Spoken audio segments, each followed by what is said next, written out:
It's a great honor. Thank you very much. Speaker Johnson, Vice President Vance, the First Lady of the United States,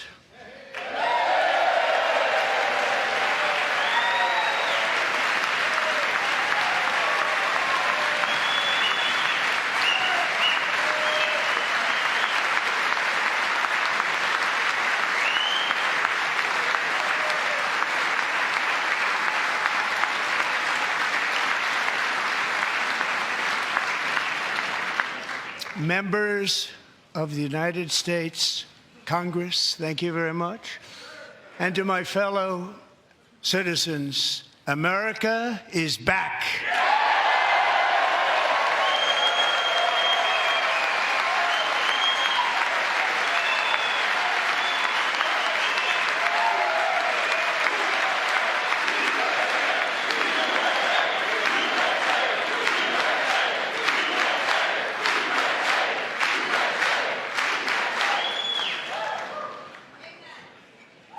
6 weeks ago, I stood beneath the dome of this Capitol and proclaimed the dawn of the golden age of America.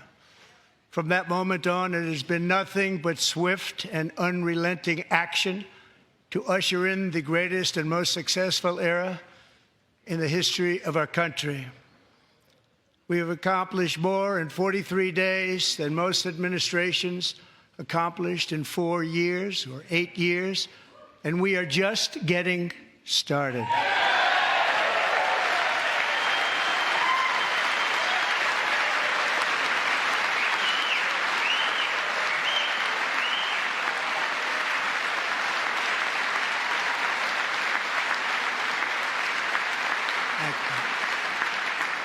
I return to this chamber tonight to report that America's momentum is back, our spirit is back, our pride is back, our confidence is back, and the American dream is surging bigger and better than ever before.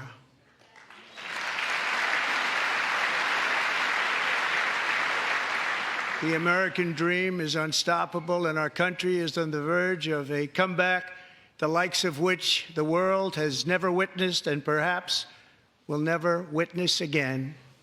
There's never been anything like it.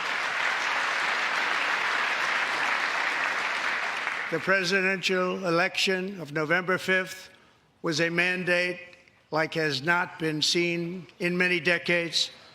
We won all 7 swing states, giving us an electoral college victory of 312 votes.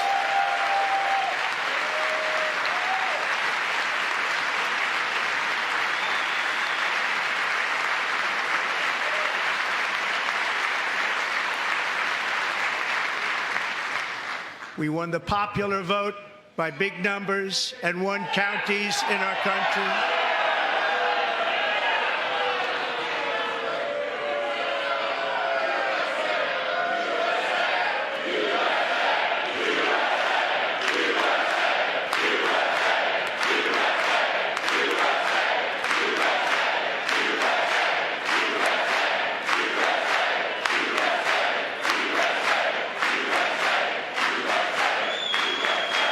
And won counties in our country, 2,700 to 525, on a map that reads almost completely red for Republican.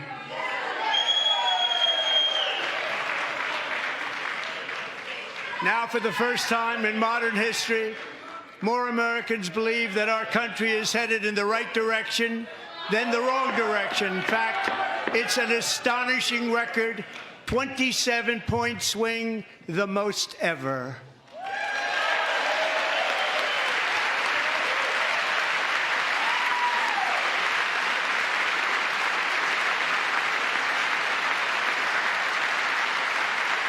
Likewise, small business optimism saw its single largest one-month gain ever recorded, a 41-point jump.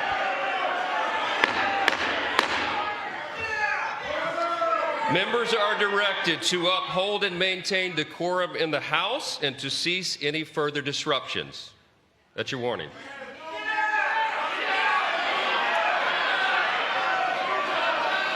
Members are engaging in willful and continuing breach of decorum, and the chair is prepared to direct the Sergeant-at-Arms to restore order to the joint session.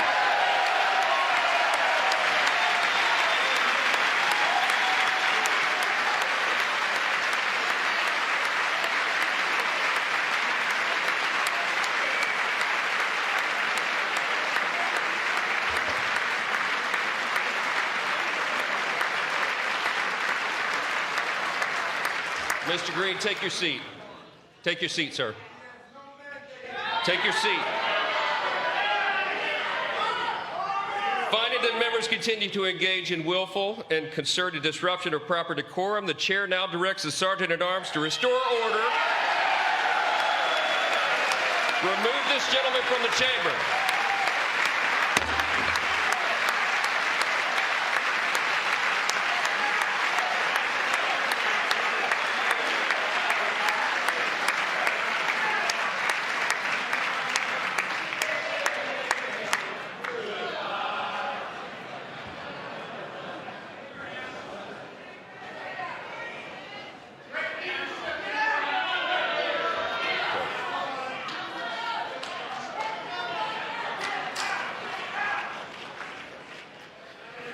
Members are directed to uphold and maintain decorum in the House. Mr. President, you continue. Thank you. Over the past 6 weeks, I have signed nearly 100 executive orders and taken more than 400 executive actions, a record to restore common sense, safety, optimism, and wealth all across our wonderful land. The people elected me to do the job, and I'm doing it.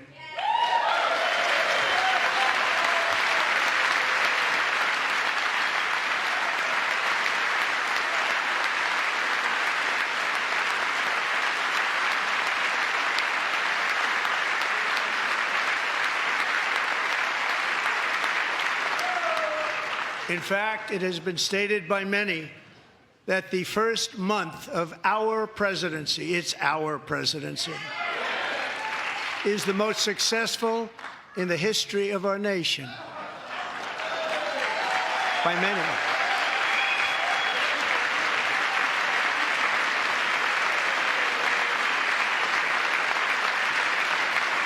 And what makes it even more impressive is that, do you know who number 2 is? George Washington. How about that? How about that? I don't know about that list, but we'll take it.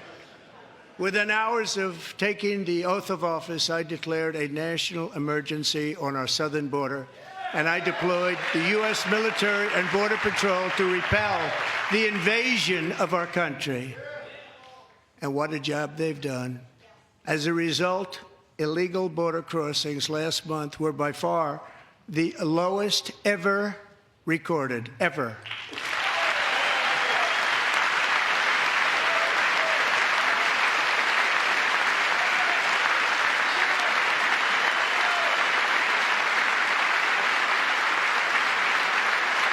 They heard my words and they chose not to come. Much easier that way.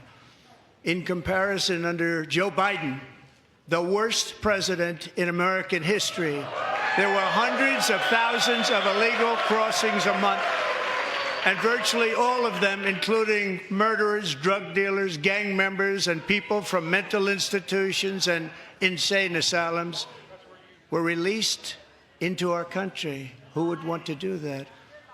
This is my 5th such speech to Congress.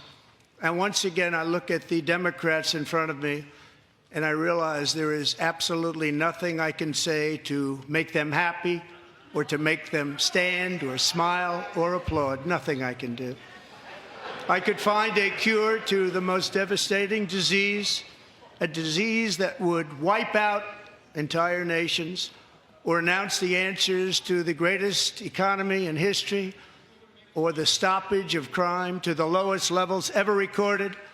And these people sitting right here will not clap, will not stand, and certainly will not cheer for these astronomical achievements. They won't do it, no matter what. Five times I've been up here. It's very sad, and it just shouldn't be this way.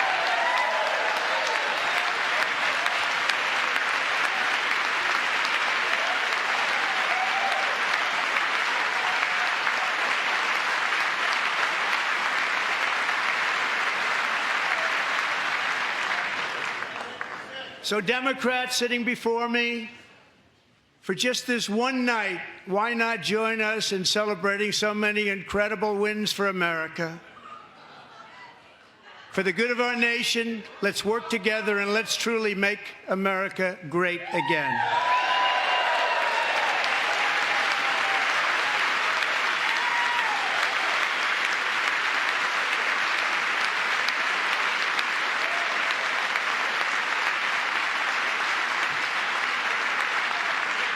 Every day, my administration is fighting to deliver the change America needs to bring a future that America deserves, and we're doing it. This is a time for big dreams and bold action.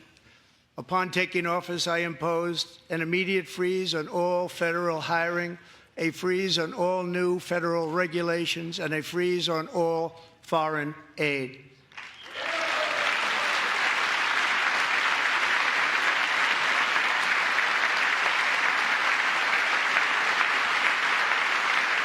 I terminated the ridiculous Green New Scam.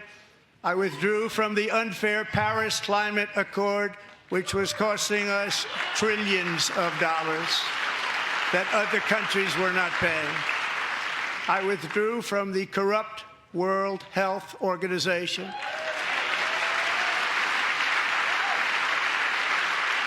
And I also withdrew from the anti-American UN Human Rights Council.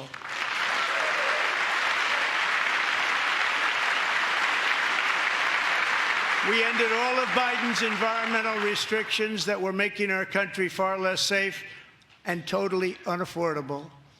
And importantly, we ended the last administration's insane electric vehicle mandate, saving our auto workers and companies from economic destruction.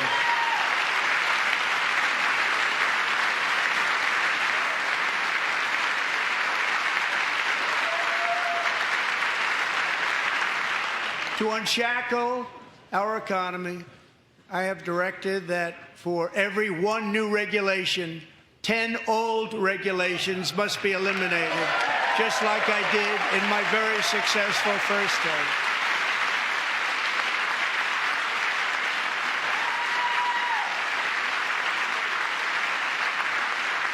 And in that first term, we set records on ending unnecessary rules and regulations like no other president had done before. We ordered all federal workers to return to the office. They will either show up for work in person or be removed from their job.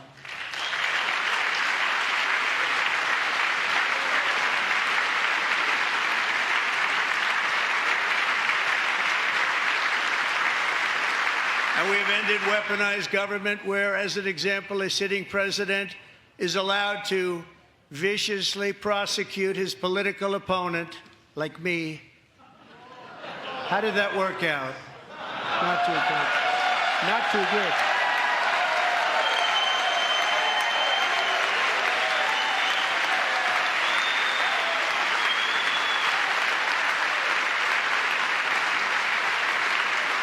And I have stopped all government censorship and brought back free speech in America. It's back.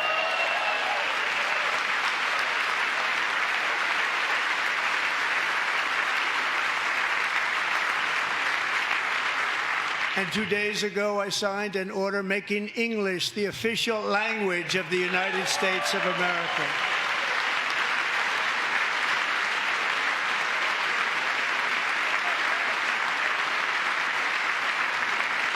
I renamed the Gulf of Mexico the Gulf of America.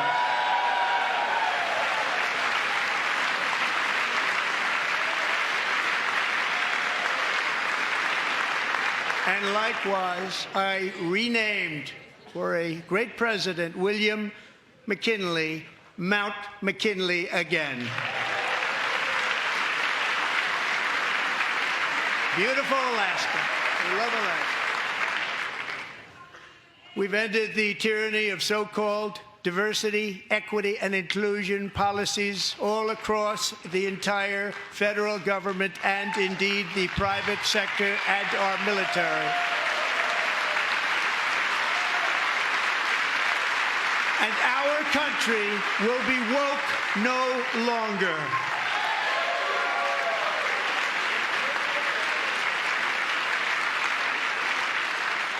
We believe that whether you are a doctor, an accountant, a lawyer, or an air traffic controller, you should be hired and promoted based on skill and competence, not race or gender. Very important.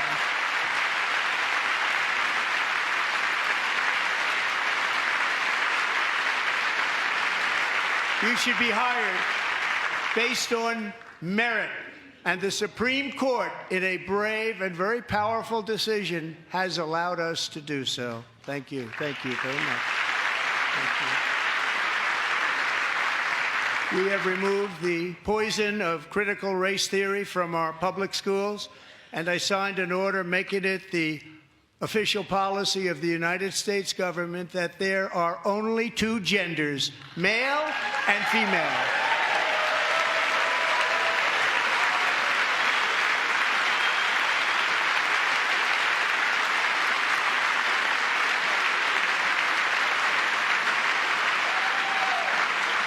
I also signed an executive order to ban men from playing in women's sports.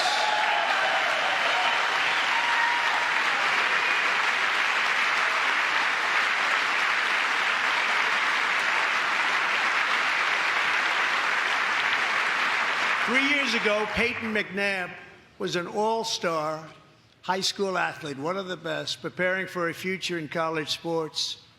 But when her girls' volleyball match was invaded by a male, he smashed the ball so hard in Peyton's face, causing traumatic brain injury, partially paralyzing her right side and ending her athletic career. It was a shot like she's never seen before. She's never seen anything like it.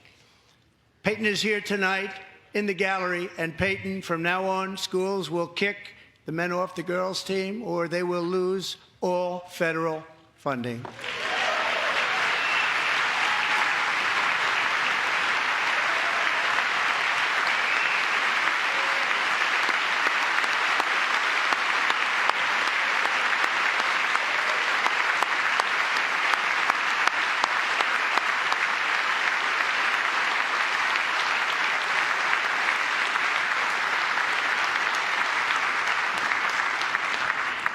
And if you really want to see numbers, just take a look at what happened in the women's boxing, weightlifting, track and field, swimming, or cycling, where a male recently finished a long-distance race 5 hours and 14 minutes ahead of a woman for a new record by 5 hours.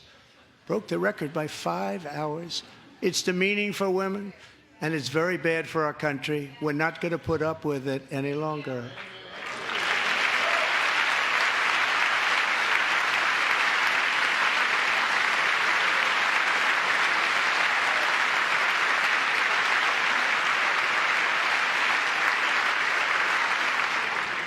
What I have just described is only a small fraction of the common sense revolution that is now, because of us, sweeping the entire world. Common sense has become a common theme, and we will never go back. Never. Never going to let that happen. Among my very highest priorities is to rescue our economy and get dramatic and immediate relief to working families. As you know, we inherited from the last administration an economic catastrophe and an inflation nightmare. Their policies drove up energy prices, pushed up grocery costs, and drove the necessities of life out of reach for millions and millions of Americans. They've never had anything like it. We suffered the worst inflation in 48 years, but perhaps even in the history of our country. They're not sure. As president, I'm fighting every day to reverse this damage and make America affordable again.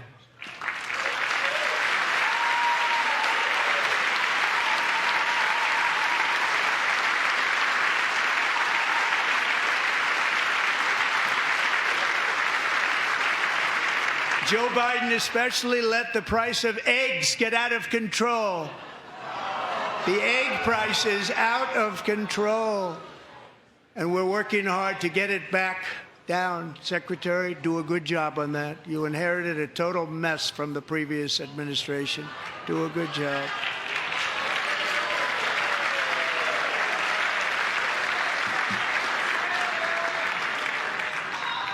A major focus of our fight to defeat inflation is rapidly reducing the cost of energy. The previous administration cut the number of new oil and gas leases by 95%, slowed pipeline construction to a halt, and closed more than 100 power plants. We are opening up many of those power plants right now.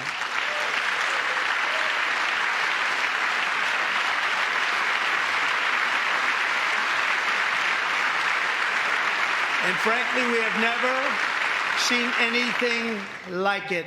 That's why on my first day in office, I declared a national energy emergency. As you've heard me say many times, we have more liquid gold under our feet than any nation on earth, and by far. And now I fully authorize the most talented team ever assembled to go and get it. It's called Drill, Baby, Drill.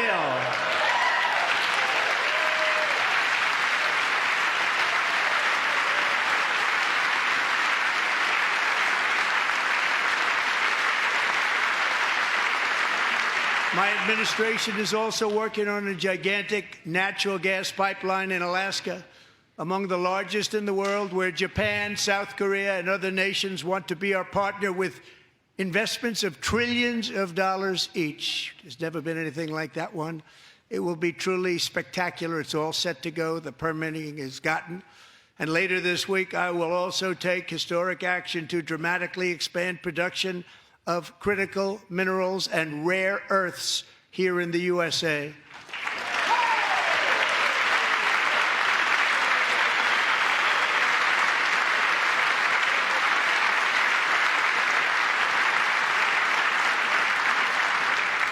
To further combat inflation, we will not only be reducing the cost of energy, but will be ending the flagrant waste of taxpayer dollars.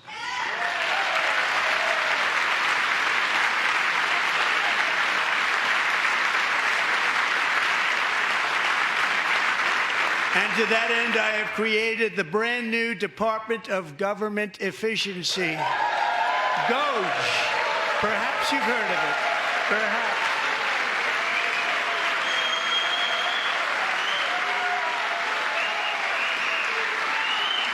Which is headed by Elon Musk, who is in the gallery tonight.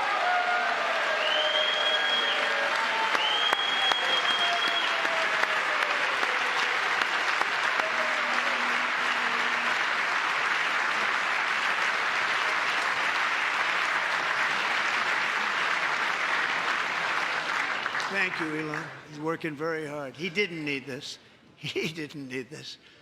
Thank you very much. We appreciate it. Everybody here, even this side, appreciates it, I believe. They just don't want to admit that. Just listen to some of the appalling waste we have already identified. $22 billion from HHS to provide free housing and cars for illegal aliens. $45 million for diversity, equity, and inclusion scholarships in Burma. $40 million to improve the social and economic inclusion of sedentary migrants. Nobody knows what that is. $8 million to promote LGBTQI+ in the African nation of Lesotho, which nobody has ever heard of. $60 million for indigenous peoples and Afro-Colombian empowerment in Central America. $60 million. $8 million for making mice transgender. This is real. $32 million for a left-wing propaganda operation in Moldova.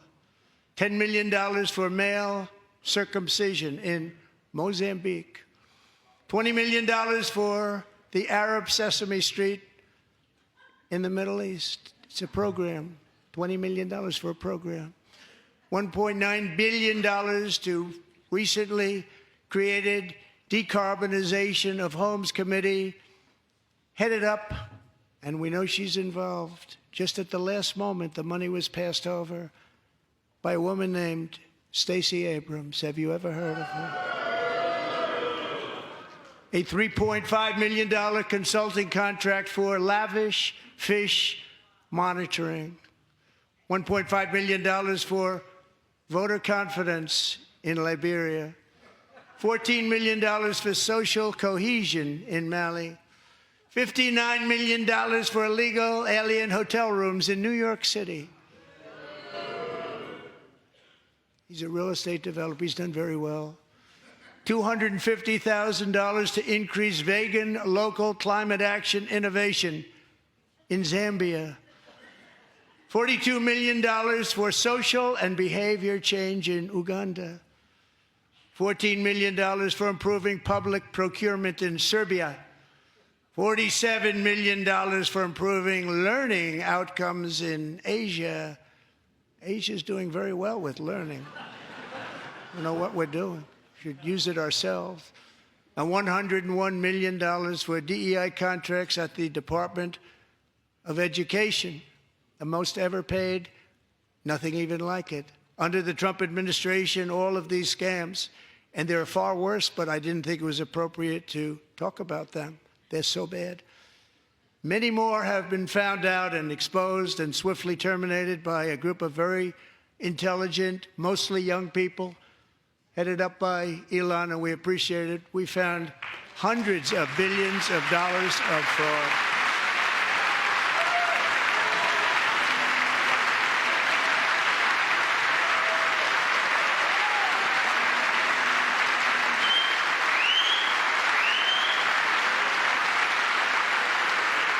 And we've taken back the money and reduced our debt to fight inflation and other things.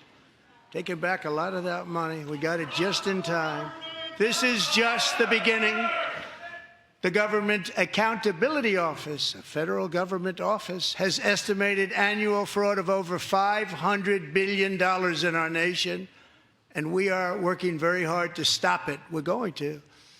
We're also identifying shocking levels of incompetence and probable fraud in the Social Security program for our seniors, and that our seniors and people that we love rely on. Believe it or not, government databases list 4.7 million Social Security members from people aged 100 to 109 years old.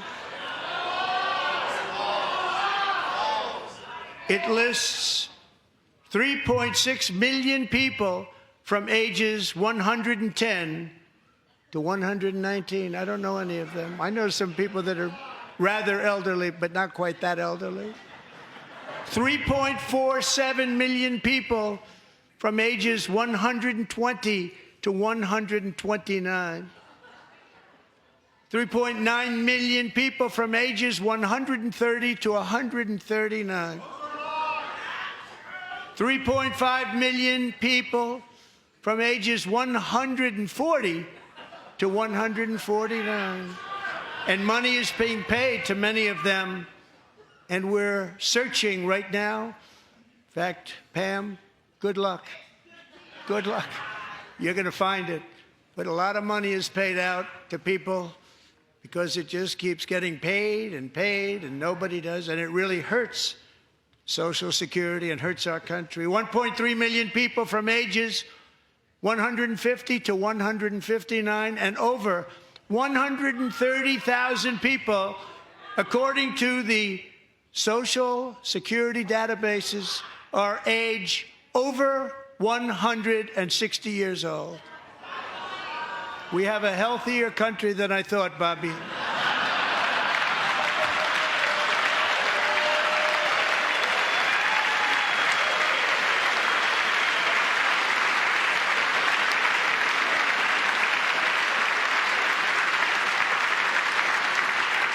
Including, to finish, 1,039 people between the ages of 220 and 229 one person between the age of 240 and 249, and one person is listed at 360 years of age. More than 100 years older than our country. But we're going to find out where that money's going, and it's not going to be pretty. By slashing all of the fraud, waste, and theft we can find, we will defeat inflation, bring down mortgage rates, lower car payments and grocery prices, protect our seniors, and put more money in the pockets of American families.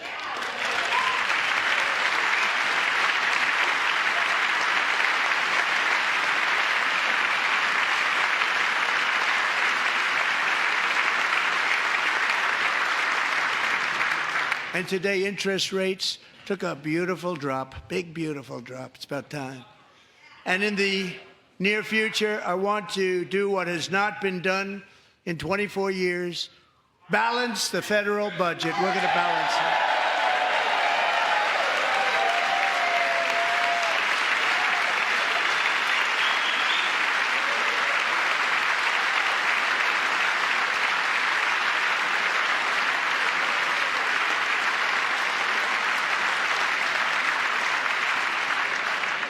With that goal in mind, we have developed in great detail what we are calling the Gold Card, which goes on sale very, very soon.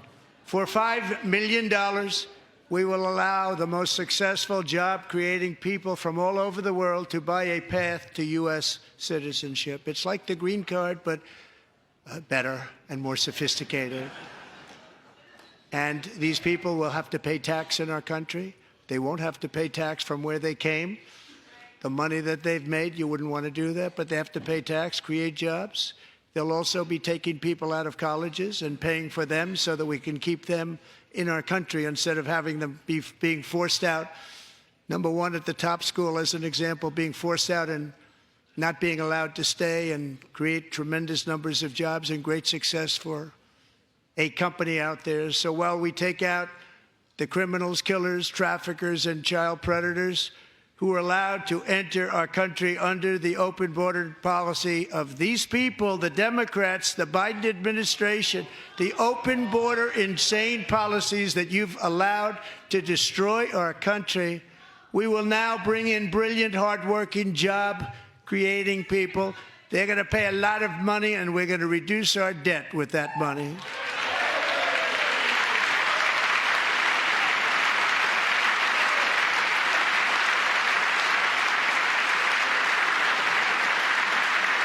Americans have given us a mandate for bold and profound change. For nearly 100 years, the federal bureaucracy has grown until it has crushed our freedoms, ballooned our deficits, and held back America's potential in every possible way. The nation founded by pioneers and risk-takers now drowns under millions and millions of pages of regulations and debt. Approvals that should take 10 days to get instead take 10 years, 15 years, and even 20 years before you're rejected. Meanwhile, we have hundreds of thousands of federal workers who have not been showing up to work. My administration will reclaim power from this unaccountable bureaucracy, and we will restore true democracy to America again.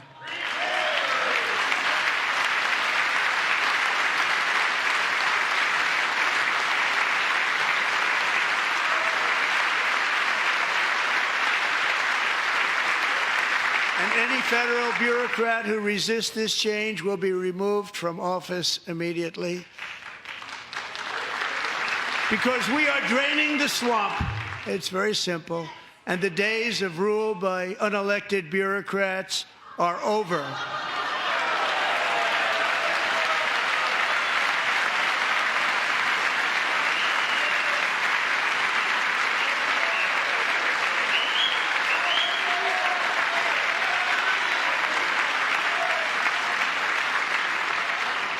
And the next phase of our plan to deliver the greatest economy in history is for this Congress to pass tax cuts for everybody. They're in there. They're waiting for you to vote. And I'm sure that the people on my right, I don't mean the Republican right, but my right here, I'm sure you're going to vote for those tax cuts, because otherwise I don't believe the people will ever vote you into office. So I'm doing you a big favor by telling you that. But I know this group is going to be voting for the tax.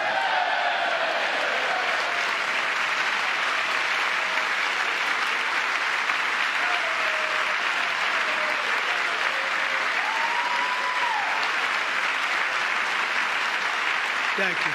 It's a very, very big part of our plan. We had tremendous success in our first term with it. A very big part of our plan. We're seeking permanent income tax cuts all across the board. And to get urgently needed relief to Americans hit especially hard by inflation, I'm calling for no tax on tips, no tax on overtime, and no tax on Social Security benefits for our great seniors.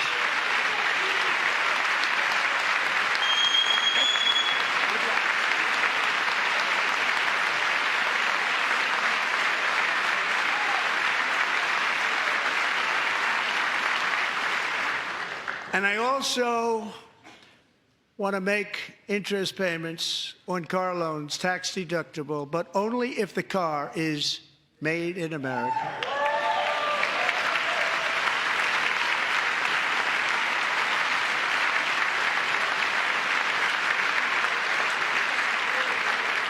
And by the way, we're going to have growth in the auto industry like nobody's ever seen. Plants are opening up all over the place. Deals are being made. Never seen. That's a combination of the election win and tariffs. It's a beautiful word, isn't it? That, along with our other policies, will allow our auto industry to absolutely boom. It's going to boom. Spoke to the majors today, all three, the top people, and they're so excited. In fact, already numerous car companies have announced that they will be building massive automobile plants in America, with Honda just announcing a new plant in Indiana, one of the largest anywhere in the world.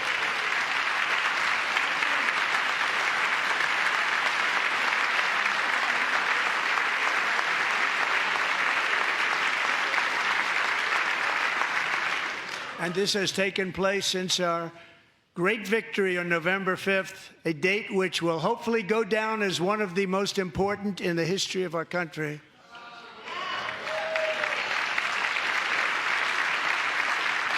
In addition, as part of our tax cuts, we want to cut taxes on domestic production and all manufacturing. And just as we did before, we will provide 100% expensing. It will be retroactive to January 20th, 2025. And it was one of the main reasons why our tax cuts were so successful in our first term, giving us the most successful economy in the history of our country. First term. We had a great first term.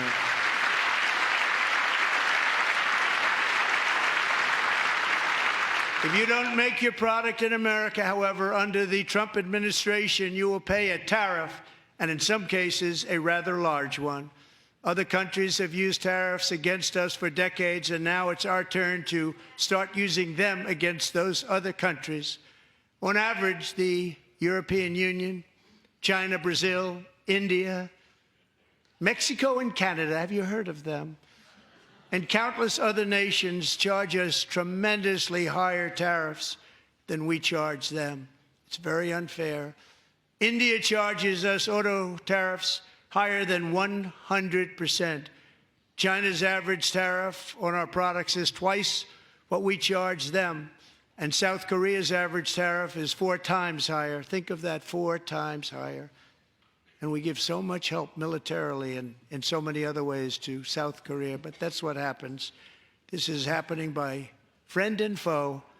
This system is not fair to the United States and never was, and so on April 2nd, I wanted to make it April 1st, but I didn't want to be accused of April Fool's Day. That's not, just one day was cost us a lot of money. But we're going to do it in April. I'm a very superstitious person. April 2nd, reciprocal tariffs kick in. And whatever they tariff us, other countries, we will tariff them. That's reciprocal, back and forth. Whatever they tax us, we will tax them. if they do non-monetary tariffs to keep us out of their market, then we will do non-monetary barriers to keep them out of our market. There's a lot of that, too. They don't even allow us in their market. We will take in trillions and trillions of dollars and create jobs like we have never seen before. I did it with China, and I did it with others, and the Biden administration couldn't do anything about it because there was so much money they couldn't do anything about it. We have been ripped off for decades by nearly every country on earth, and we will not let that happen any longer.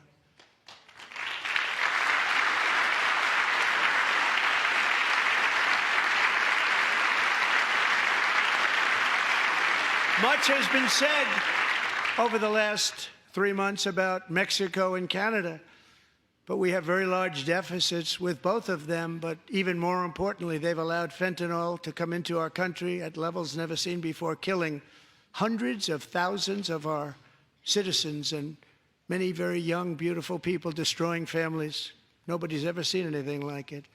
They are, in effect, receiving subsidies of hundreds of billions of dollars. We pay subsidies to Canada and to Mexico of hundreds of billions of dollars, and the United States will not be doing that any longer. We're not going to do it any longer.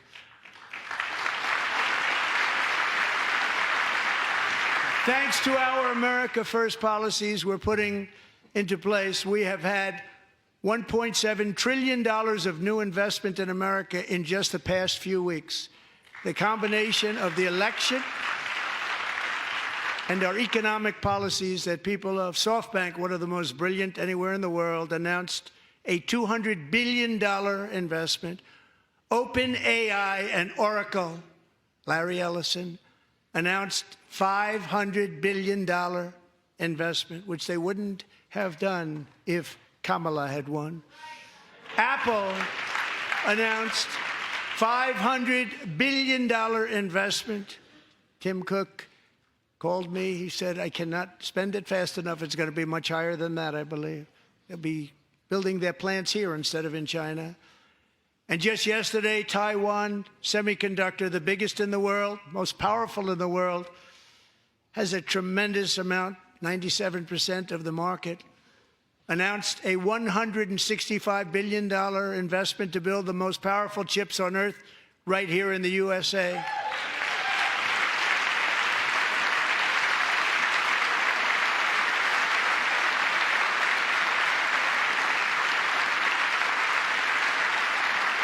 And we're not giving them any money. Your CHIPS Act is a horrible, horrible thing. We give hundreds of billions of dollars, and it doesn't mean a thing. They take our money and they don't spend it. All that meant to them, we're giving them no money. All that was important to them was they didn't want to pay the tariffs, so they came and they're building, and many other companies are coming. We don't have to give them money. We just want to protect our businesses and our people, and they will come because they won't have to pay tariffs if they build in America. So it's very amazing. You should get rid of the CHIP Act, and whatever's left over, Mr. Speaker, you should use it to reduce debt or any other reason you want to.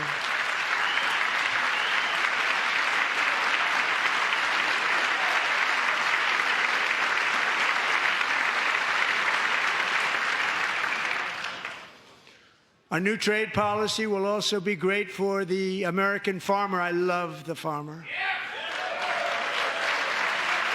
who will now be selling into our home market, the USA, because nobody is going to be able to compete with you. Because there's goods that come in from other countries and companies, they're really in a bad position in so many different ways. They're uninspected. They may be very dirty and disgusting, and they come in and they pour in, and they hurt our American farmers. The tariffs will go on agricultural product coming into America, and our farmers, starting on April 2nd, it may be a little bit of an adjustment period. We had that before when I made the deal with China, $50 billion of purchases, and I said, just bear with me, and they did. They did. Probably have to bear with me again, and this will be even better. That was great. The problem with it was that Biden didn't enforce it. He didn't enforce it. $50 billion of purchases, and we were doing great, but Biden did not enforce it, and it hurt our farmers. But our farmers are going to have a field day right now. So to our farmers, have a lot of fun. I love you too. I love you too. It's all going to happen.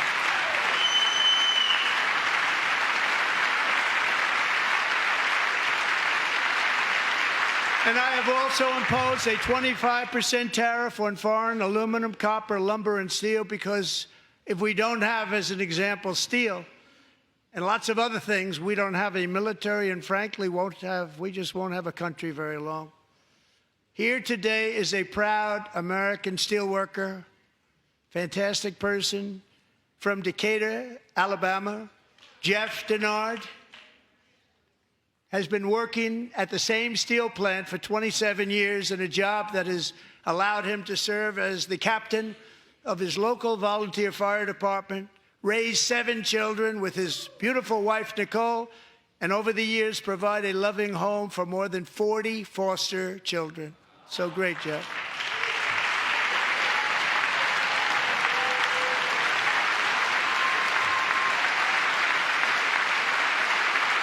Thank you, Jeff. Thank you, Jeff.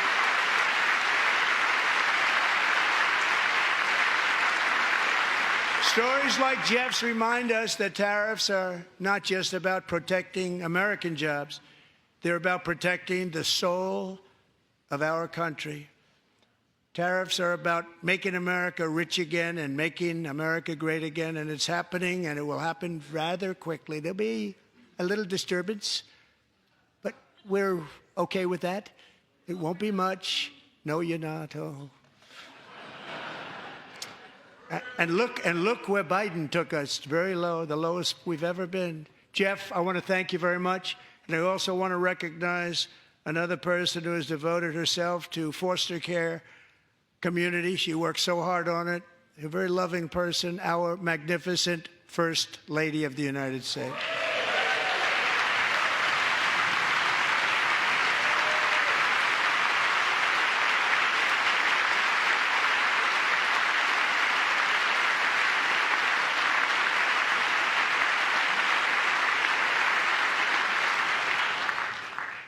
Melania's work has yielded incredible results, helping prepare our nation's future leaders as they enter the workforce.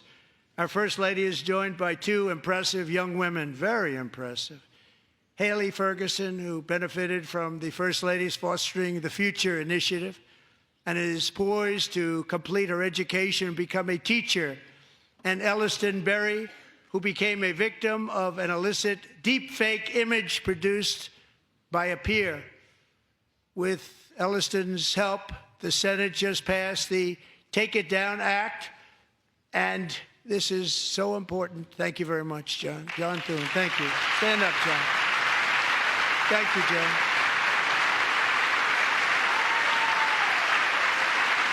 Thank you all very much.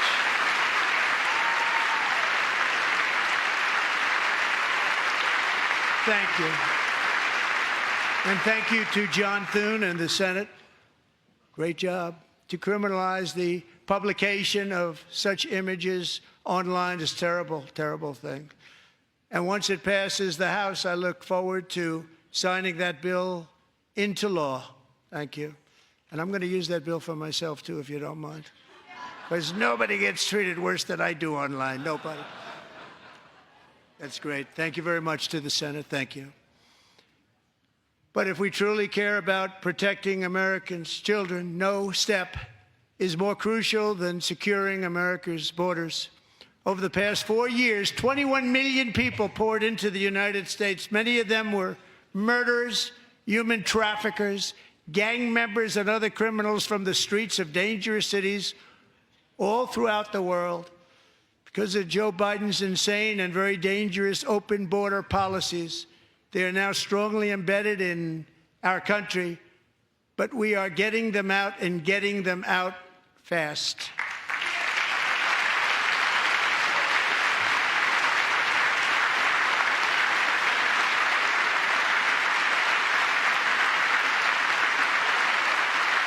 And I want to thank Tom Homan and Christy. I want to thank you and Paul of Border Patrol. I want to thank you. What a job they've all done. Everybody, Border Patrol, ICE, law enforcement in general is incredible. We have to take care of our law enforcement. Have to.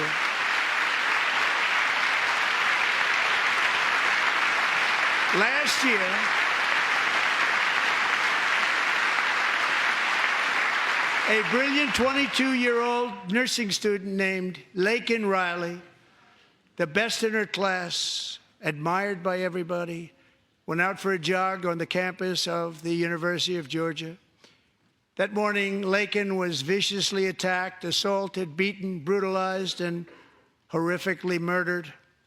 Laken was stolen from us by a savage illegal alien gang member who was arrested while trespassing across Biden's open southern border and then set loose into the United States under the heartless policies of that failed administration. It was indeed a failed administration.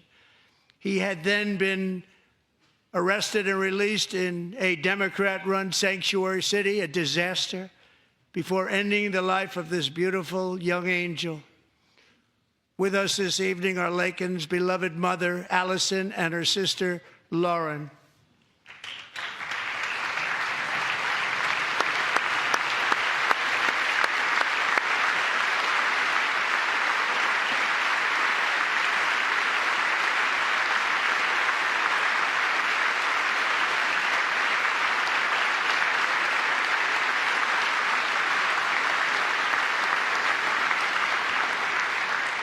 Last year, I told Laken's grieving parents that we would ensure their daughter would not have died in vain.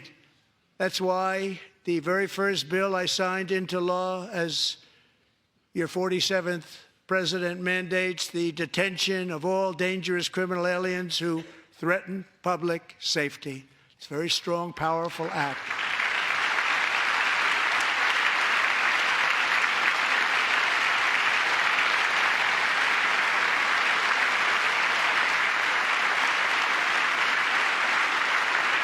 It's called the Laken-Riley Act. So Allison and Lauren, America will never, ever forget our beautiful Laken Hope Riley.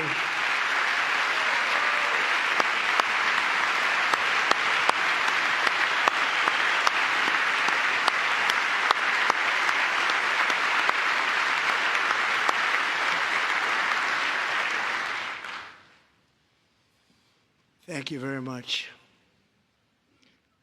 Since taking office, my administration has launched the most sweeping border and immigration crackdown in American history, and we quickly achieved the lowest numbers of illegal border crossers ever recorded. Thank you.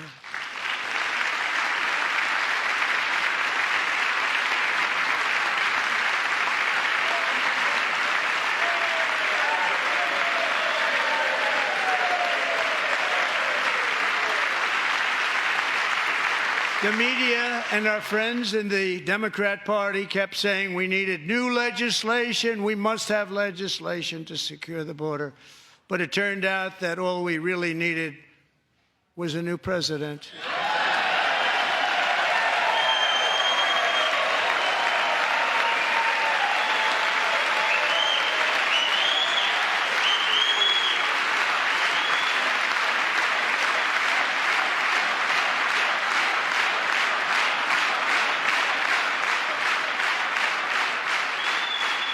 Thank you. Joe Biden didn't just open our borders, he flew illegal aliens over them to overwhelm our schools, hospitals, and communities throughout the country. Entire towns like Aurora, Colorado, and Springfield, Ohio, buckled under the weight of the migrant occupation and corruption like nobody's ever seen before. Beautiful towns destroyed. Now, just as I promised in my inaugural address, we are achieving the great liberation of America.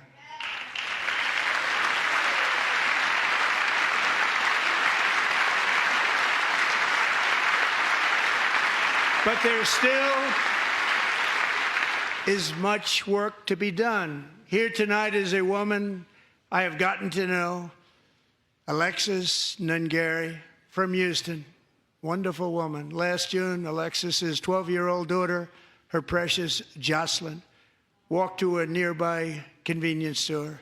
She was kidnapped, tied up, assaulted for 2 hours under a bridge, and horrifically murdered.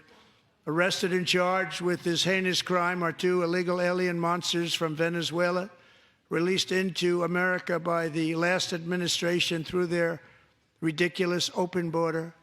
The death of this beautiful 12-year-old girl and the agony of her mother and family touched our entire nation greatly. Alexis, I promised that we would always remember your daughter, your magnificent daughter, and earlier tonight I signed an order keeping my word to you. One thing I have learned about Jocelyn is that she loved animals so much. She loved nature. Across Galveston Bay, from where Jocelyn lived in Houston, you will find a magnificent national wildlife refuge, a pristine, peaceful, 34,000-acre sanctuary for all of God's creatures on the edge of the Gulf of America. Alexis, moments ago, I formally renamed that refuge in loving memory of your beautiful daughter, Jocelyn. So, Mr. Vice President, if you would, may I have the order?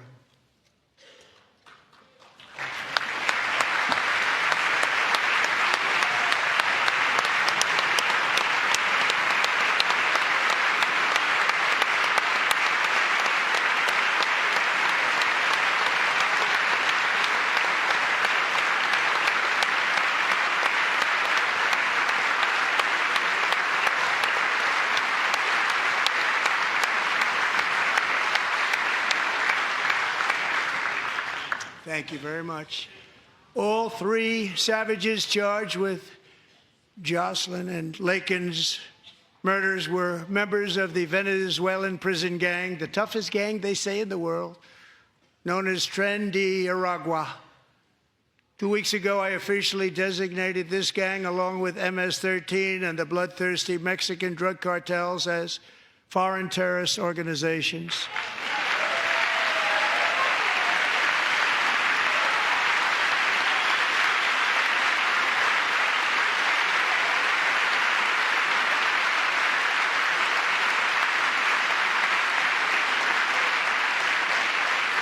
They are now officially in the same category as ISIS, and that's not good for them. Countless thousands of these terrorists were welcomed into the U.S. by the Biden administration. But now every last one will be rounded up and forcibly removed from our country, or, if they're too dangerous, put in jails, standing trial in this country, because we don't want them to come back ever. With us this evening is a warrior on the front lines of that battle, Border Patrol Agent Roberto Ortiz. Great guy.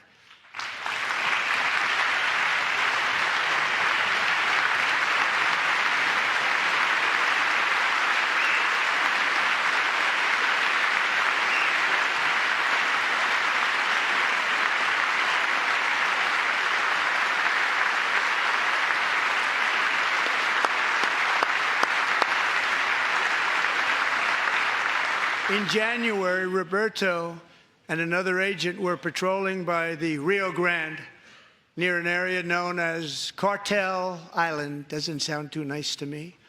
When heavily armed gunmen started shooting at them, Roberto saw that his partner was totally exposed, at great danger, and he leapt into action, returning fire and providing crucial seconds for his fellow agent to seek safety, just barely. I have some of the prints of that event, and it was not good. Agent Ortiz, we salute you for your great courage and for your line of fire that you took and for the bravery that you showed. We honor you, and we will always honor you. Thank you, Roberto, very much.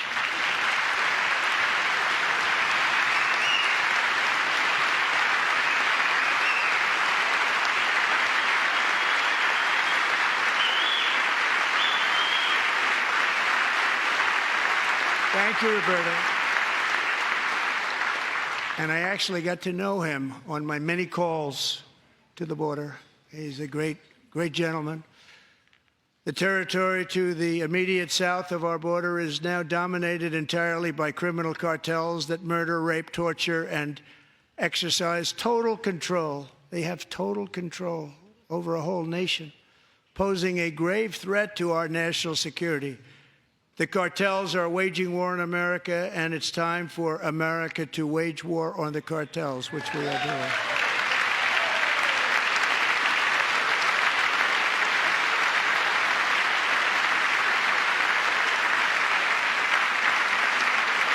Five nights ago, Mexican authorities, because of our tariff policies being imposed on them, think of this, handed over to us 29 of the biggest cartel leaders in their country. That has never happened before. They want to make us happy.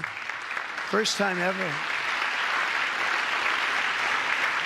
But we need Mexico and Canada to do much more than they've done, and they have to stop the fentanyl and drugs pouring into the USA. They're going to stop it.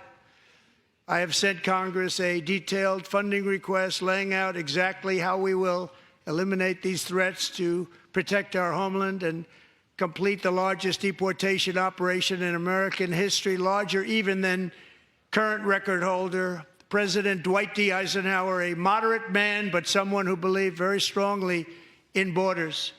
Americans expect Congress to send me this funding without delay so I can sign it into law. So, Mr. Speaker, John Thune, both of you, I hope you're going to be able to do that, Mr. Speaker. Thank you. Mr. Leader, thank you. Thank you very much. And let's get it to me. I'll sign it so fast, you won't even believe it.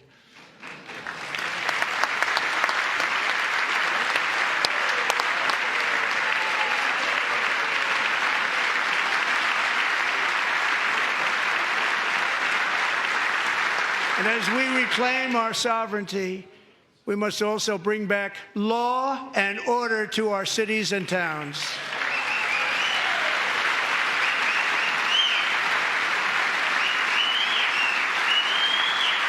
In recent years, our justice system has been turned upside down by radical left lunatics.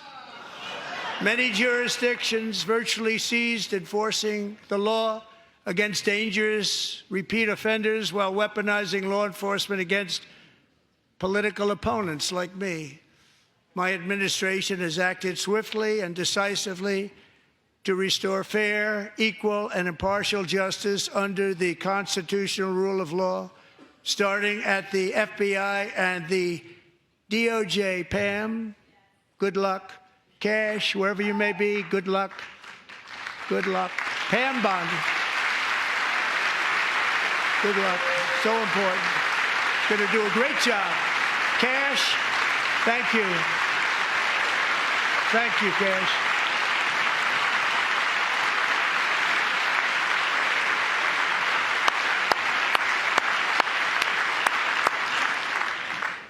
They've already started very strong. They're going to do a fantastic job. You're going to be very proud of them.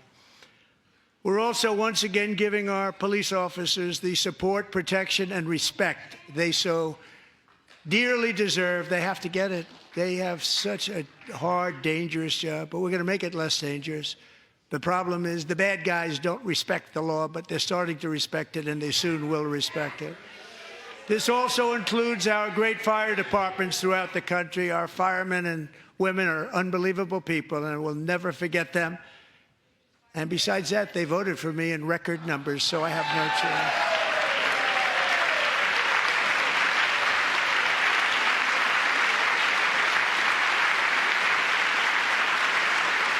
One year ago this month, 31-year-old New York police officer Jonathan Diller, unbelievably wonderful person and a great officer, was gunned down at a traffic stop on Long Island. I went to his funeral. The vicious criminal charged with his murder had 21 prior arrests, and they were rough arrests, too. He was a real bad one. The thug in the seat next to him had 14 prior arrests, and went by the name of Killer. He was Killer. He killed other people, they say, a lot of them. I attended Officer Diller's service, and when I met his wife and one-year-old son, Ryan, it was very inspirational, actually. His widow's name is Stephanie, and she is here tonight. Stephanie, thank you very much, Stephanie. Thank you very much.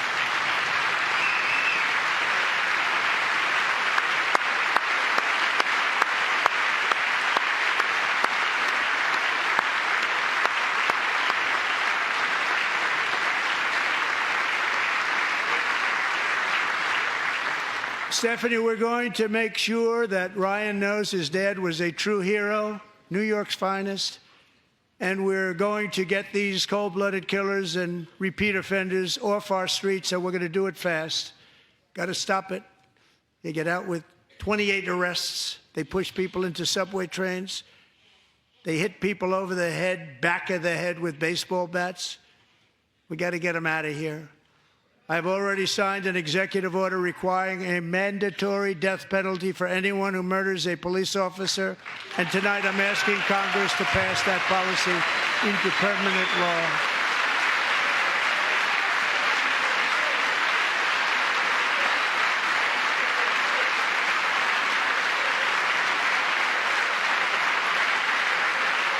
I'm also asking for a new crime bill getting tough on repeat offenders while enhancing protections for America's police officers so they can do their jobs without fear of their lives being totally destroyed. They don't want to be killed.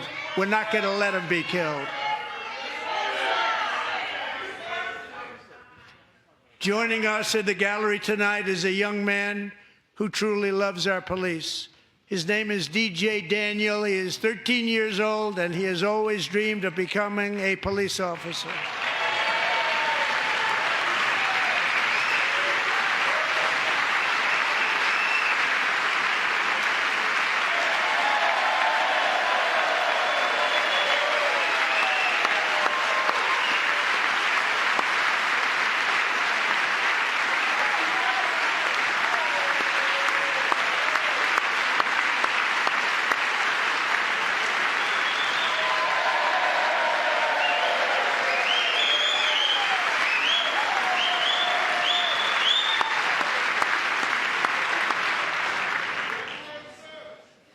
But in 2018, DJ was diagnosed with brain cancer.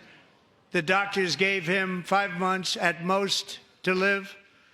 That was more than 6 years ago.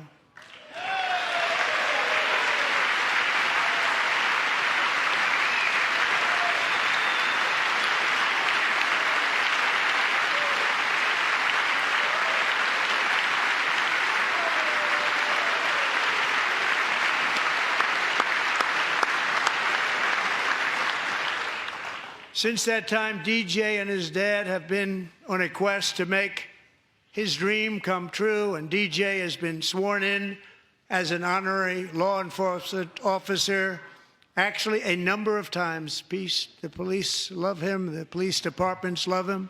And tonight, DJ, we're going to do you the biggest honor of them all.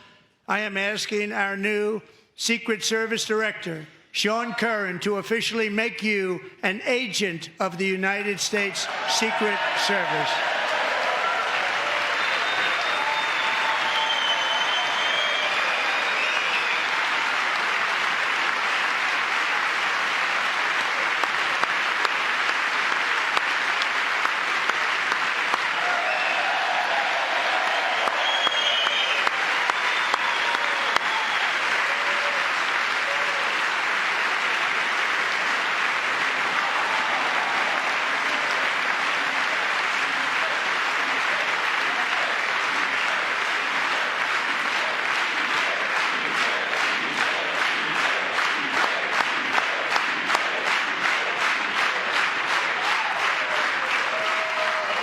Thank you, DJ.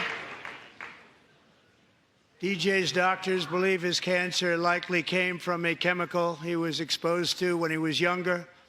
Since 1975, rates of child cancer have increased by more than 40%.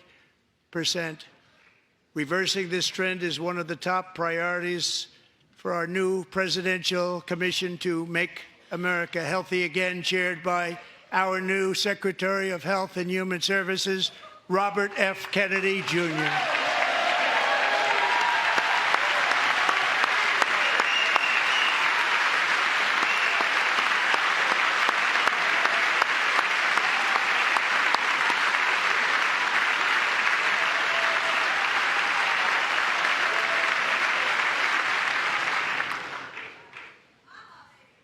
With the name Kennedy, you would have thought everybody over here would have been cheering. How quickly they forget.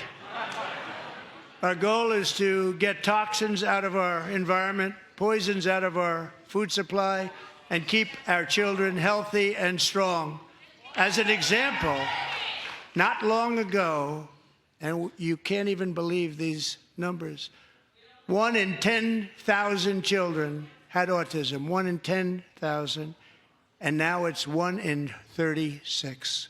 There's something wrong. 1 in 36. Think of that. So we're going to find out what it is, and there's nobody better than Bobby and all of the people that are working with you. You have the best to figure out what is going on.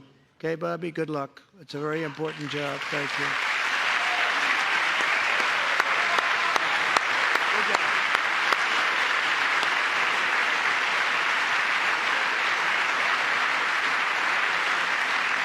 Thank you. My administration is also working to protect our children from toxic ideologies in our schools.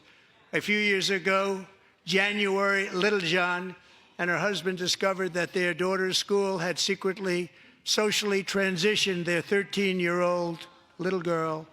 Teachers and administrators conspired to deceive January and her husband while encouraging her daughter to use a new name and pronouns. They, them pronoun, actually, all without telling January, who is here tonight and is now a courageous advocate against this form of child abuse. January, thank you. Thank you. Thank you very much.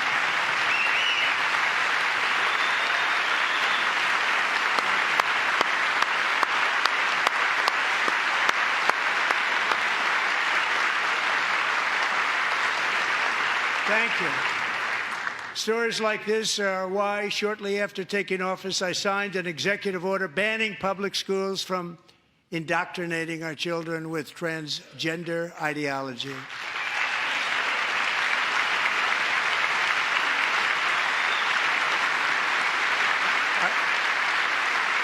I also signed an order to cut off all taxpayer funding to any institution that engages in the sexual mutilation of our youth.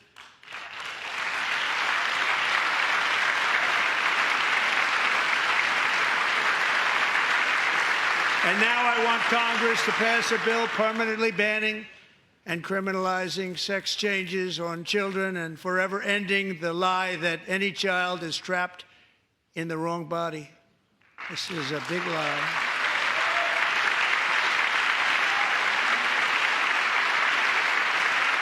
And our message to every child in America is that you are perfect exactly the way God made you.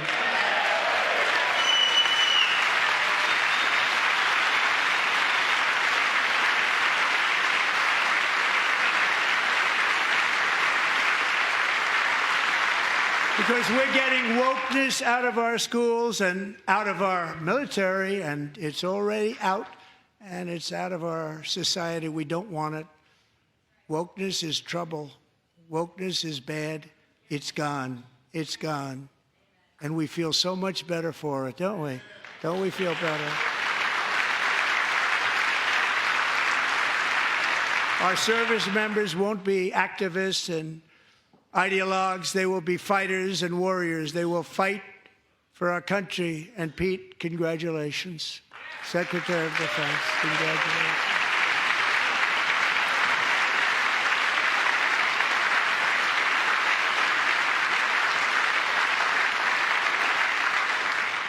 And he's not big into the woke movement, I can tell you. I know him well.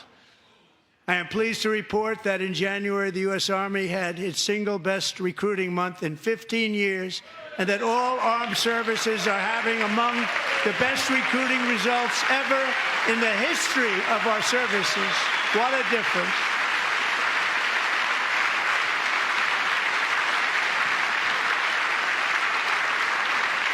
And you know, it was just a few months ago where the results were exactly the opposite. We couldn't recruit anywhere. We couldn't recruit. Now we're having the best results just about that we've ever had. What a tremendous turnaround. It's really a beautiful thing to see. People love our country again. It's very simple.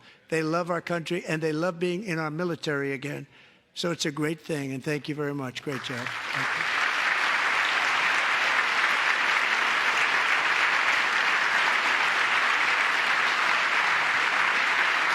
We're joined tonight by a young man, Jason Hartley, who knows the weight of that call of duty. Jason's father, grandfather, and great-grandfather all wore the uniform. Jason tragically lost his dad, who was also a Los Angeles County Sheriff's deputy when he was just a boy, and now he wants to carry on the family legacy of service. Jason is a senior in high school, a six-letter varsity athlete, a really good athlete, they say, a brilliant student with a 4.46, that's good, GPA. And his greatest dream is to attend the U.S. Military Academy at West Point.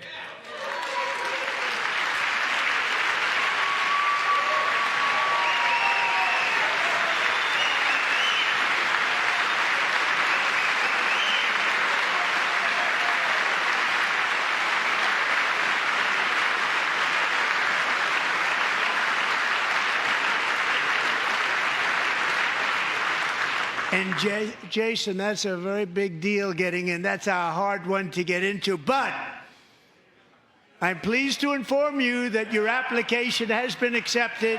You will soon be joining the Corps of Cadets.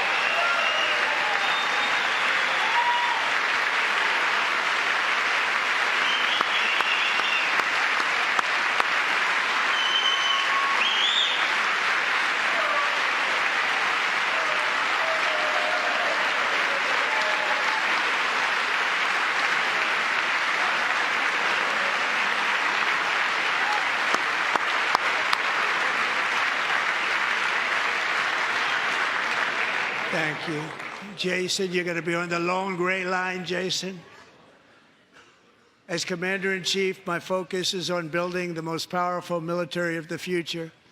As a first step, I'm asking Congress to fund a state-of-the-art Golden Dome missile defense shield to protect our homeland, all made in the USA.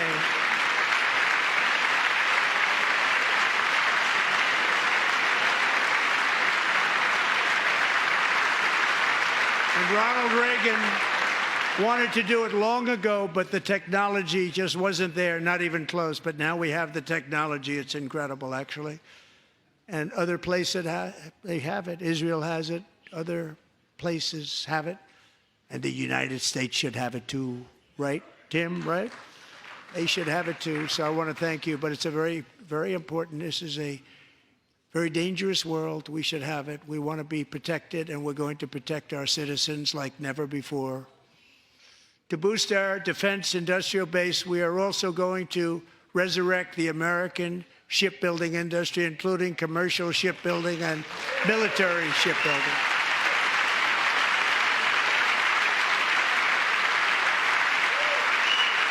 And for that purpose, I am announcing tonight that we will create a new Office of Shipbuilding in the White House and offer special tax incentives to bring this industry home to America where it belongs. We used to make so many ships. We don't make them anymore very much, but we're going to make them very fast, very soon. It will have a huge impact. To further enhance our national security, my administration will be reclaiming the Panama Canal, and we've already started doing it.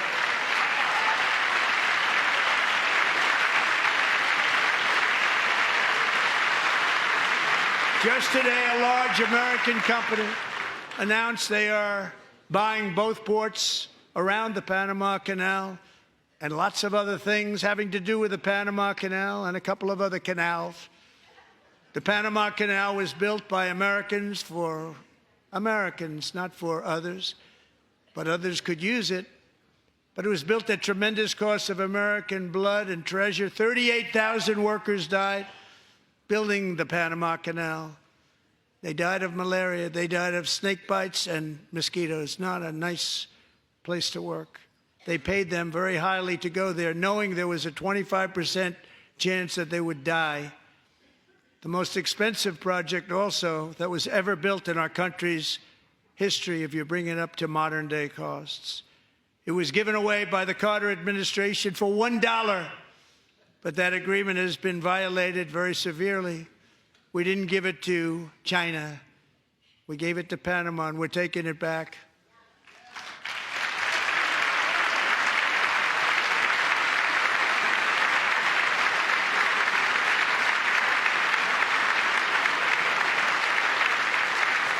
And we have Marco Rubio in charge. Good luck, Marco.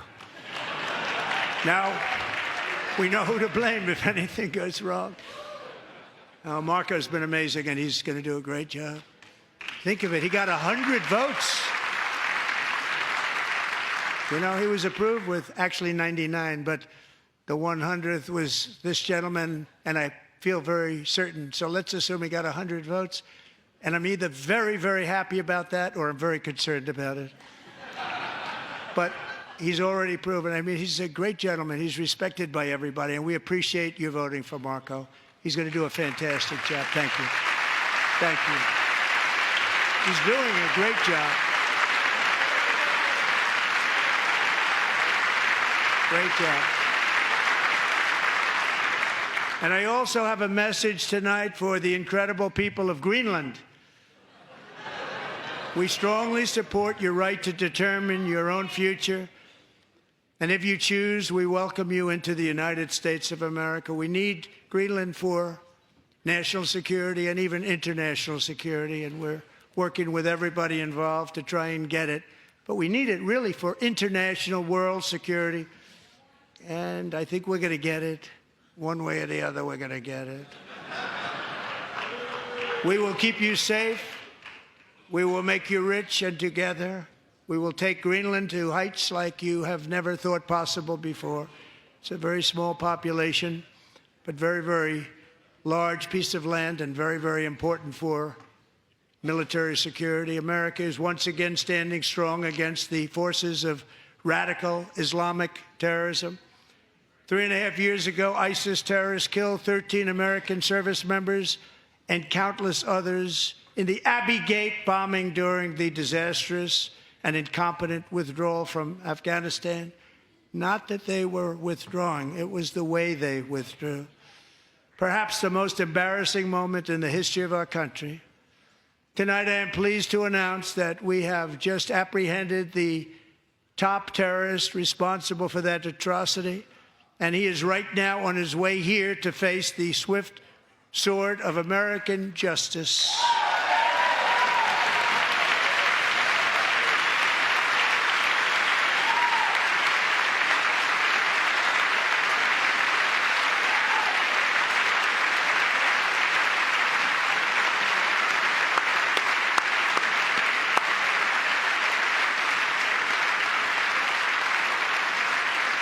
And I want to thank especially the government of Pakistan for helping arrest this monster.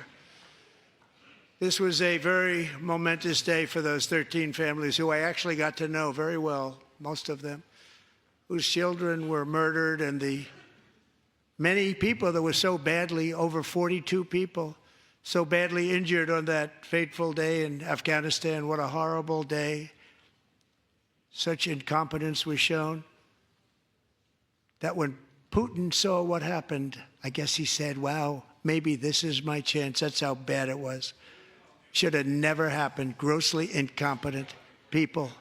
I spoke to many of the parents and loved ones, and they're all in our hearts tonight.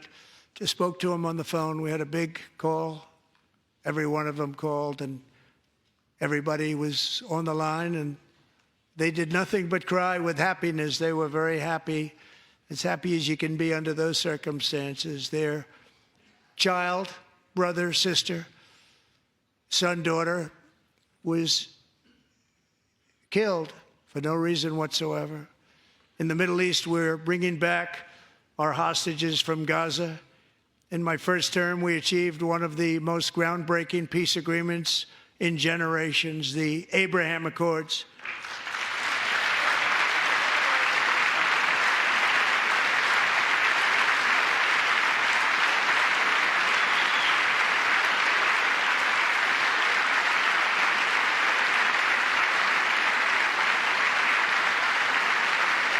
And now we're going to build on that foundation to create a more peaceful and prosperous future for the entire region. A lot of things are happening in the Middle East. People have been talking about that so much lately with everything going on with Ukraine and Russia. But a lot of things are happening in the Middle East. It's a rough neighborhood, actually. I'm also working tirelessly to end the savage conflict in Ukraine. Millions of Ukrainians and Russians have been needlessly killed or wounded in this horrific and brutal conflict with no end in sight. The United States has sent hundreds of billions of dollars to support Ukraine's defense with no security, with no anything.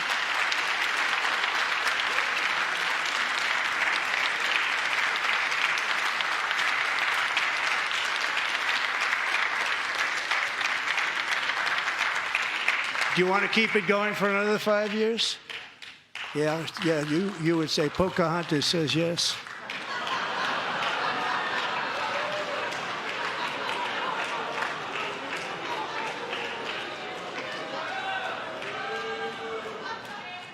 "2,000 people are being killed every single week. More than that. They're Russian young people. They're Ukrainian young people. They're not Americans. But I want it to stop.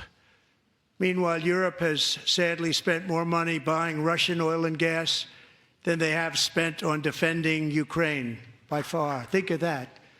They've spent more buying Russian oil and gas than they have defending.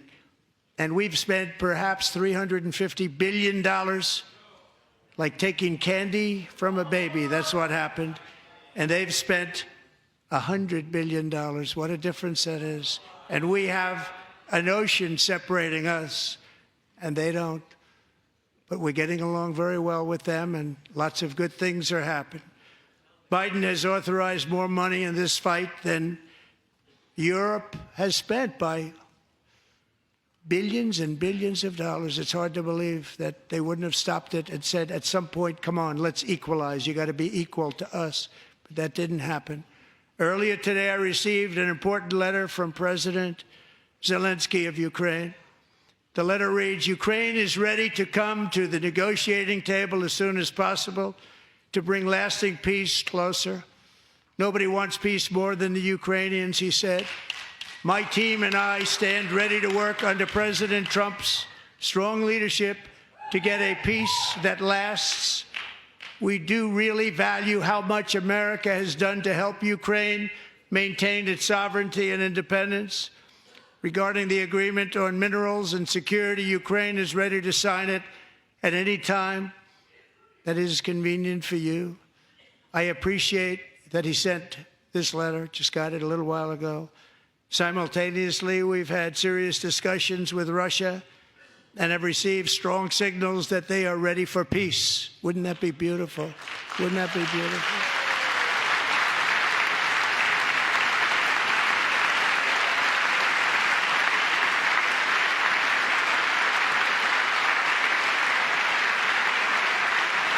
Wouldn't that be beautiful?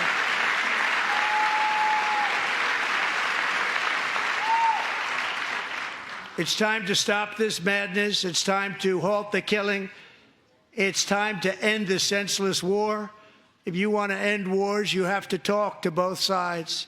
Nearly 4 years ago, amid rising tensions, a history teacher named Mark Fogel was detained in Russia and sentenced to 14 years in a penal colony. Rough stuff. The previous administration barely lifted a finger to help him. They knew he was innocent, but they had no idea where to begin. But last summer, I promised his 95-year-old mother Malphine, that we would bring her boy safely back home. After 22 days in office, I did just that, and they are here tonight.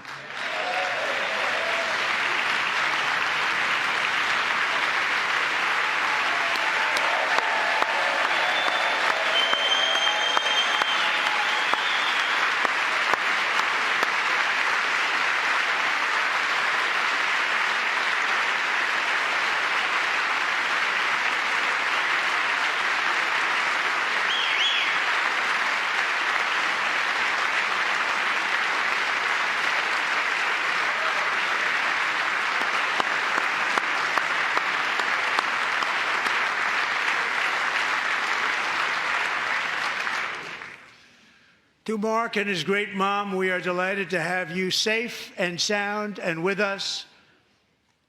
As fate would have it, Mark Fogel was born in a small rural town in Butler, Pennsylvania. Have you heard of it?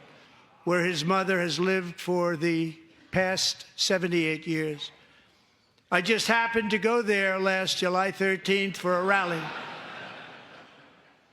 That was not pleasant. And that is where I met his beautiful mom right before I walked onto that stage. And I told her I would not forget what she said about her son. And I never did I? Never forgot. Less than 10 minutes later, at that same rally, gunfire rang out, and a sick and deranged assassin unloaded 8 bullets from his sniper's perch into a crowd of many thousands of people. My life was saved by a fraction of an inch, but some were not so lucky. Corey Comparator was a firefighter, a veteran, a Christian, a husband, a devoted father, and above all, a protector. When the sound of gunshots pierced the air, it was a horrible sound. Corey knew instantly what it was and what to do. He threw himself on top of his wife and daughters and shielded them from the bullets with his own body. Corey was hit really hard. You know the story from there. He sacrificed his life to save theirs. 2 others, very fine people, were also seriously hit. But thankfully, with the help of 2 great country doctors, we thought they were gone and they were saved. So those doctors had great talent. We're joined by Corey's wife, Helen, who was his high school sweetheart, and their 2 beloved daughters, Allison and Kaylee. Thank you.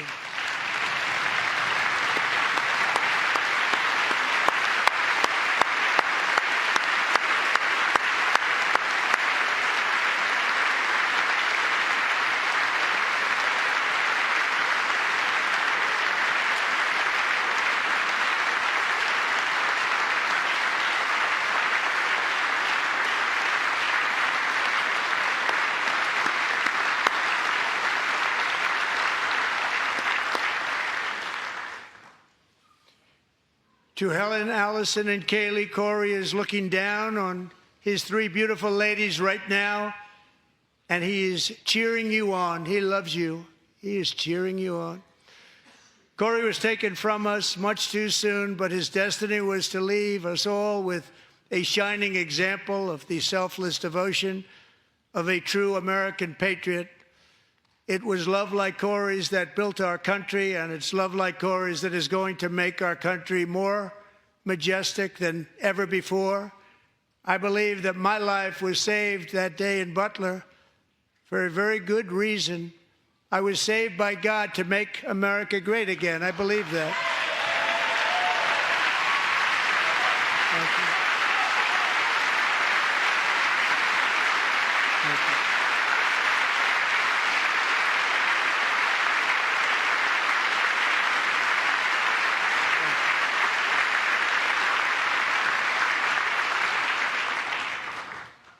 Thank you very much. From the patriots of Lexington and Concord to the heroes of Gettysburg and Normandy, from the warriors who crossed the Delaware to the trailblazers who climbed the Rockies, and from the legends who soared at Kitty Hawk to the astronauts who touched the moon. Americans have always been the people who defied all odds, transcended all dangers, made the most extraordinary sacrifices, and did whatever it took to defend our children, our country, and our freedom. And as we have seen in this chamber tonight, that same strength, faith, love, and spirit is still alive and thriving in the hearts of the American people. Despite the best efforts of those who would try to censor us, silence us, break us, destroy us, Americans are today a proud, free, sovereign, and independent nation that will always be free, and we will fight for it till death. We will never let anything happen to our beloved country, because we are a country of doers, dreamers, fighters, and survivors. Our ancestors crossed a vast ocean, strode into the unknown wilderness, and carved their fortunes from the rock and soil of a perilous and very dangerous frontier. They chased our destiny across a boundless continent. They built the railroads, laid the highways, and graced the world with American marvels like the Empire State Building, the mighty Hoover Dam, and the towering Golden Gate Bridge. They lit the world with electricity, broke free of the force of gravity, fired up the engines of American industry, vanquished the communists, fascists, and Marxists all over the world, and gave us countless modern wonders sculptured out of iron, glass, and steel. We stand on the shoulders of these pioneers who won and built the modern age, these workers who poured their sweat into the skylines of our cities, these warriors who shed their blood on fields of battle and gave everything they had for our rights and for our freedom. Now it is our time to take up the righteous cause of American liberty, and it is our turn to take America's destiny into our own hands and begin the most thrilling days in the history of our country. This will be our greatest era. With God's help, over the next 4 years, we are going to lead this nation even higher, and we are going to forge the freest, most advanced, most dynamic, and most dominant civilization ever to exist on the face of this earth. We are going to create the highest quality of life, build the safest and wealthiest and healthiest and most vital communities anywhere in the world. We are going to conquer the vast frontiers of science, and we're going to lead humanity into space and plant the American flag on the planet Mars and even far beyond.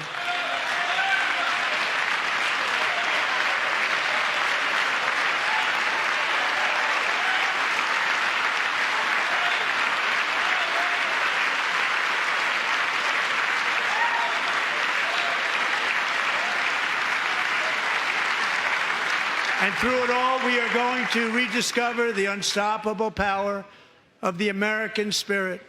And we are going to renew unlimited promise of the American dream. Every single day, we will stand up and we will fight, fight, fight for the country our citizens believe in and for the country our people deserve.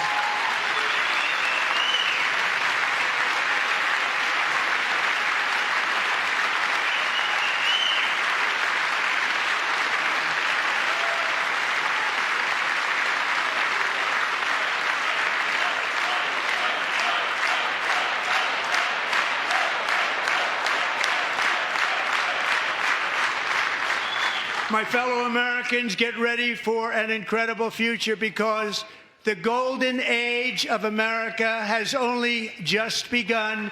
It will be like nothing that has ever been seen before. Thank you, God bless you, and God bless America.